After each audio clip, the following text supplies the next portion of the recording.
Hello dear viewers, मैं हूं मधु, पेशे से एक फिजियोथेरेपिस्ट और स्वागत है आपका मेरे चैनल ट्विंस मामा में। इस चैनल में मैंने प्रेगनेंसी और पेरेंटिंग रिलेटेड बहुत सारे टॉपिक्स पे आपसे चर्चा की हुई है। अगर आप इस तरीके के टॉपिक्स में इंटरेस्टेड हैं तो मेरे प्लेलिस्ट को ज़रूर चेक कीजिए, आपको कई इंफॉर्मेटिव टॉपिक्स पे चर्चा मिल जाएंगी। कई बार डिलीवरी के आगे क्या होता है, महिलाएं ये सोचती रह जाती हैं कि वो अपनी प्री प्रेगनेंसी शेप में कब वापस जाएंगी।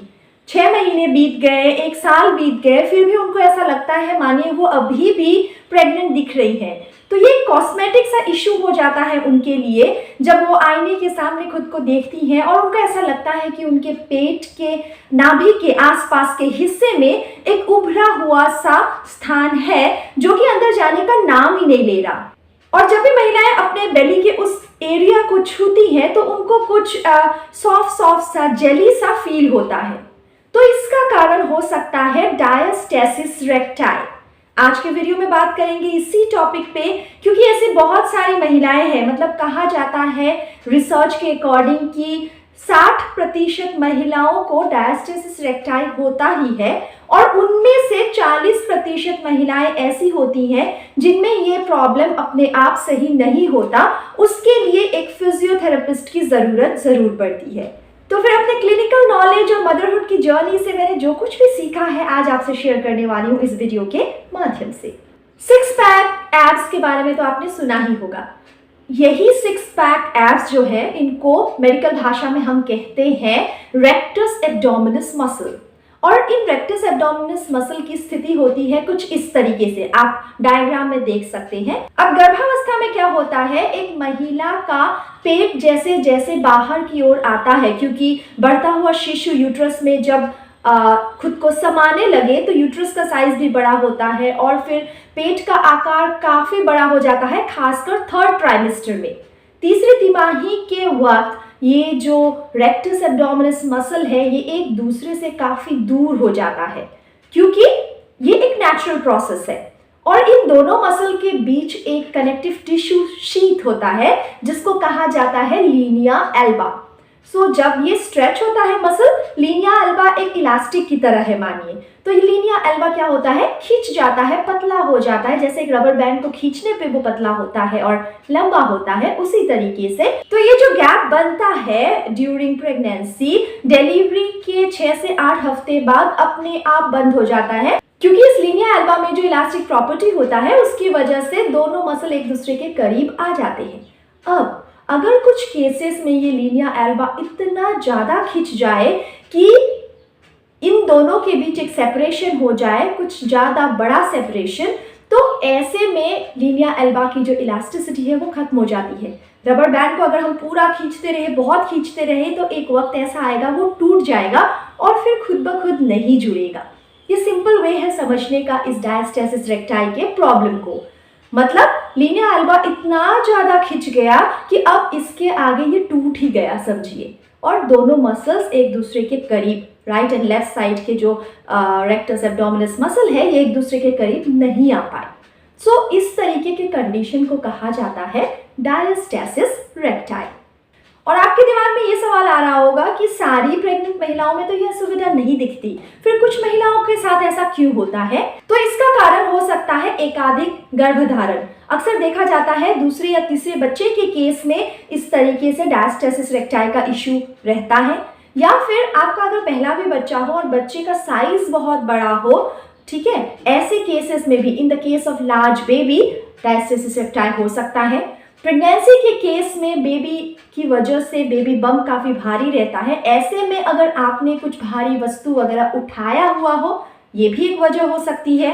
ट्विन प्रेगनेंसी या ट्रिपलेट्स के केस में डायस्टेसिस रेक्टाई होने का खतरा बहुत ज़्यादा बढ़ जाता है, क्योंकि एक से ज़्यादा बेबीज होते हैं तो मदर के इस मसल को ज़रूरत से ज़्यादा स्ट्रेच होना पड़ता है।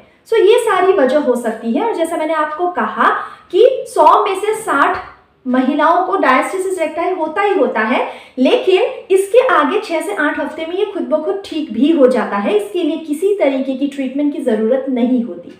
लेकिन उन 60% महिलाओं में से 40% महिलाओं में क्या होता है, ये गैप खुद ब खुद बंद नहीं होता और तब आपको ज़रूरत पड़ती है एक ओबीजी स्पेशलिस्ट के पास जाने की, जो कि हो सकता है कुछ इंच टेप से आपका मेजरमेंट करे कि गैप कितना है दोनों ओर के रेक्टस एब्डोमिनस मसल के बीच, या फिर और प्रिसाइज एक्यूरेट मेजरमेंट के लिए आपको अल्ट्रासोनोग्राफी के लिए भी कहा जा सकता है।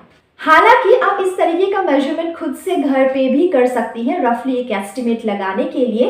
और इसके लिए आप क्या कर सकती हैं, बेड पे आराम से लेट जाएं, पीठ के बल आपको लेटना है, घुटनों को मोड़ना है, देखिए मैं कैसे कर रही हूँ इस पर्टिकुलर वीडियो में, और फिर एक हाथ आपको अपने सिर के पीछे रखना है, एक हाथ आपको अपने नाभि के ऊपर रखना है, इस तरीके से कुछ।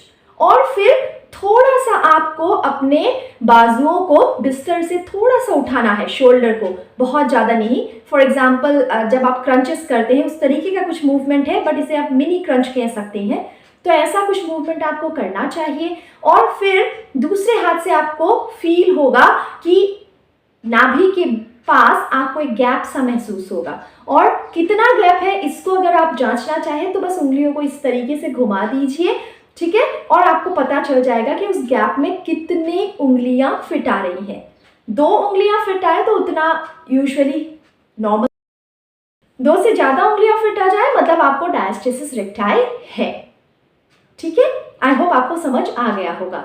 अब इसके आगे आप क्या कर सकती हैं, आपको एक फिजियोथेरेपिस्ट से बात करनी चाहिए जो कि एंटीनेटल और पोस्टनेटल केसेस में स्पेशलाइज्ड है, ठीक है। मैं खुद एक ऐसी फिजियोथेरेपिस्ट हूँ जो इस पूरे प्रोसेस में महिला को हेल्प करती हूँ कि वो अपनी डायस्टेसिस रेक्टाई को हील करे। तो आप मेरे वीडियो से भी कुछ आइडियाज़ ले सकती हैं या फिर अपने आसपास के किसी ऐसे स्पेशलाइज्ड फिजियोथेरेपिस्ट से बात कीजिए। और कुछ केसेस में हो सकता है डॉक्टर आपको सर्जरी भी कहे, पर खासकर सर्जरी की बात तब आती है जब आपकी कोई हर्निया रिलेटेड प्रॉब्लम हो। हर्निया यानी लीनिया अल्बा के थ्रू आपकी इंटरनल ऑर्गन्स बाहर की ओर आ रही हैं, उसे कहा जाता है हर्निया। ऐसे केसेस में फिजियोथेरेपी से आप सही नहीं हो पाएंगी, एक्सरसाइजेस के द्वारा आपका ये प्रॉब्लम सॉल्व नहीं होगा, तब आपको सर्जरी के लिए जाना पड़ेगा। अदरवाइज नॉर्मली डायस्टेसिस रेक्टाई के लिए सर्जरी नहीं कहा जाता, आपको अपने फिजियोथेरेपिस्ट के द्वारा दिए गए एक्सरसाइजेस को अच्छे से फॉलो करने होते हैं और फिर आप इस गैप को कम कर सकती हैं। इसके साथ साथ कुछ लाइफस्टाइल मॉडिफिकेशंस भी होती हैं जिनके बारे में मैं आगे आने वाले वीडियोस में आपसे बातें करने वाली हूँ। तो चैनल को अभी तक सब्सक्राइब नहीं किया हो तो ज़रूर कर लीजिए। डायस्टेसिस रेक्टाई ही नहीं, ऐसे बहुत सारे इंपॉर्टेंट टॉपिक्स के बारे में आपको नॉलेज मिलने वाली है मेरे आने वाले वीडियोस से। नोटिफिकेशन बेल को भी हिट कर दीजिए ताकि जब नया वीडियो आए तो आपको इसके बारे में पता लग जाए। उम्मीद करती हूँ आपको वीडियो हेल्पफुल रहा होगा। कमेंट सेक्शन में ज़रूर बताएं मुझे आप कैसे और टॉपिक्स पे बातें सुनना पसंद करेंगे, और अगर आपको वैल्यूएबल लगा इस वीडियो का कंटेंट तो अपने फ्रेंड्स और फैमिली में शेयर भी ज़रूर कीजिए। Thank you so much, see you again.